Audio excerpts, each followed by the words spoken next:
podcast est réalisé avec le soutien précieux de More. Parce que nous sommes des entrepreneurs tout comme vous. Un tout petit peu moins de 3 900 $. Le prix de l'or a encore battu un record, un énième déjà pour cette année 2025. Mais est-ce que cette flambée peut-elle durer ? Mesdames, messieurs, bonsoir, bienvenue dans ce nouvel épisode du podcast de Trends Tendance, la bourse ou la vie.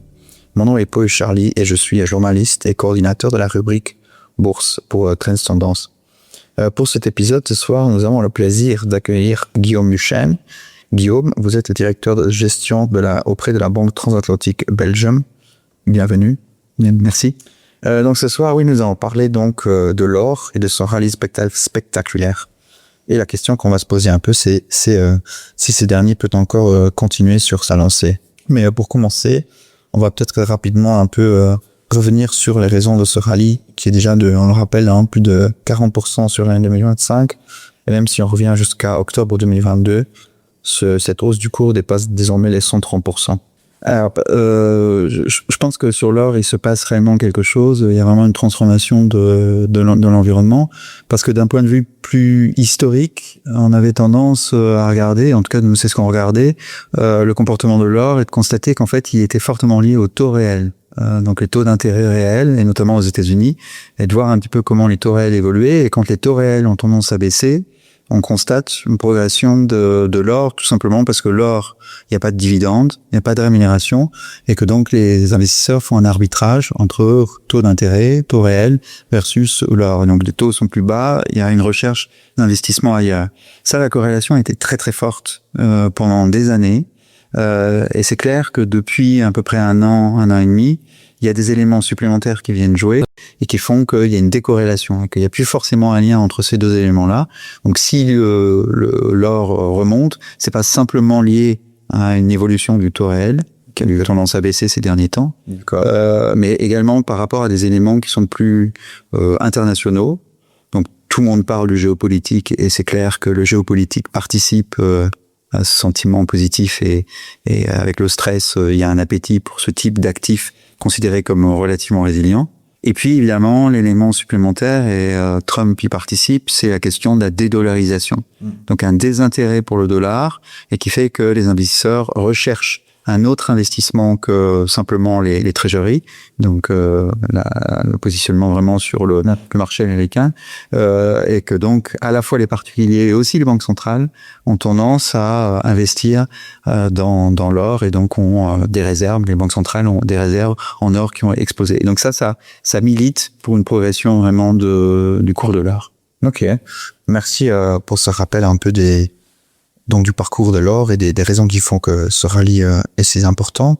Maintenant, la question qui taraude un peu les investisseurs, c'est est-ce que cette flambée peut-elle continuer à durer ? Certains, peut-être, au vu de cette hausse du cours, se disent c'est peut-être le moment de prendre un peu mes bénéfices parce que le cours a tellement augmenté. D'autres, peut-être, veulent se lancer sur cet actif qui brille et qui scintille, on peut le dire au sens propre, mais aussi au sens figuré, mais qui ont peut-être un peu peur à cause de cette hausse des prix, et se disent je vais pas rentrer à un prix élevé et après le cours pourrait chuter. Voilà, donc concrètement, quelles sont aujourd'hui les chances que ce rallye puisse continuer au vu des éléments que macroéconomiques et géopolitiques vous avez soulignés? Vers où voyez-vous le cours aller d'ici, le prix de l'or aller d'ici 6 mois, d'ici 1 an?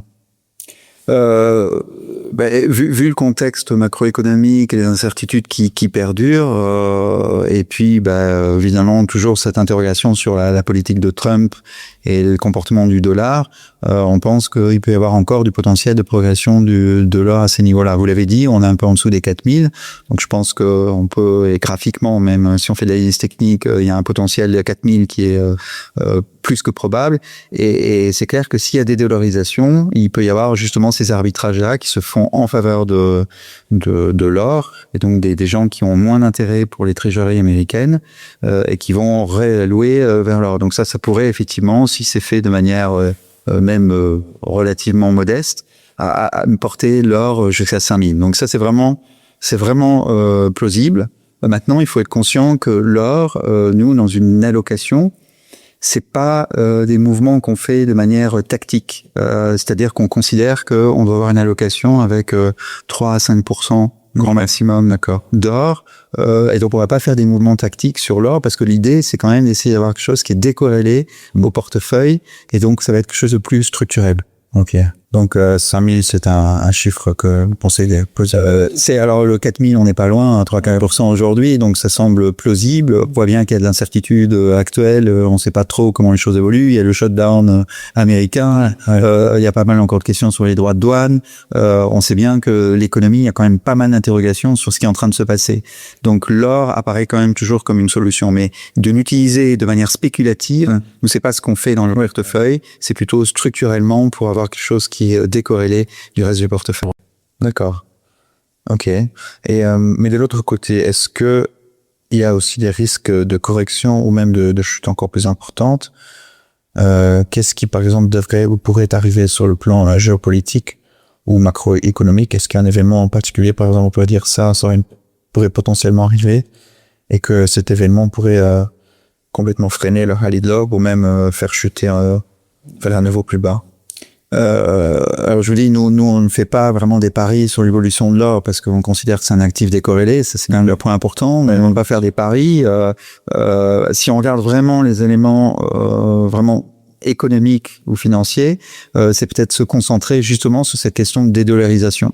Et donc de voir un petit peu ce que Trump souhaite faire en termes de politique, et est-ce qu'il y a une défiance vis-à-vis de sa politique, et que donc dans ce cadre-là, si finalement les marchés sont un petit peu plus confiants, ont un peu plus de visibilité sur ce qu'il peut faire, à ce moment-là, ça pourrait stabiliser au moins l'or, et donc avoir une baisse. C'est pas forcément l'élément le plus présent, mais au moins avoir une stabilisation et d'arrêter d'avoir cette tendance vraiment haussière. Donc vous faire un pari sur une chute par rapport à un critère vraiment spécifique ou un événement spécifique, c'est très difficile. Ouais. Mais bon voilà, le fait que ça s'arrête, ça pourrait être finalement qu'il y a un peu moins de stress vis-à-vis du dollar.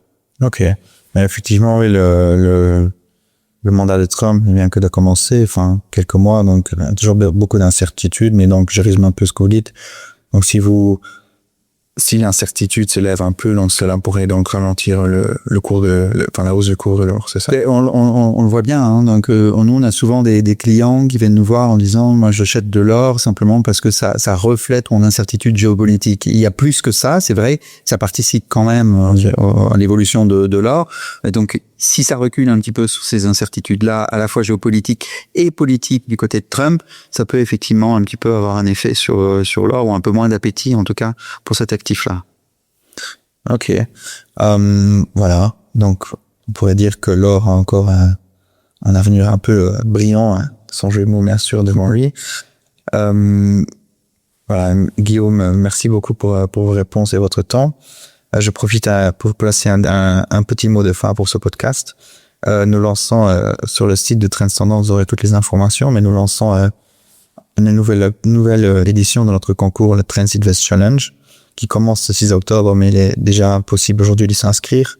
On peut entre autres parier sur l'or ou pas via différents actifs, différents ETF sur l'or, ou d'autres entreprises qui sont aussi actives sur l'or, comme les mineurs, enfin les entreprises minières qui peuvent aussi refléter le cours de l'or. Bon, ceci bien sûr est dit dans le cadre de notre concours qui se joue avec de l'argent fictif, mais avec lequel on peut remporter 10 000 € si on a le portefeuille le plus performant.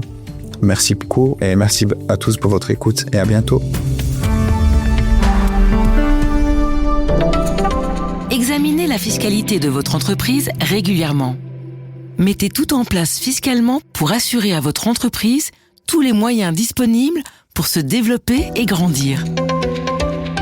More, parce que nous sommes des entrepreneurs tout comme vous.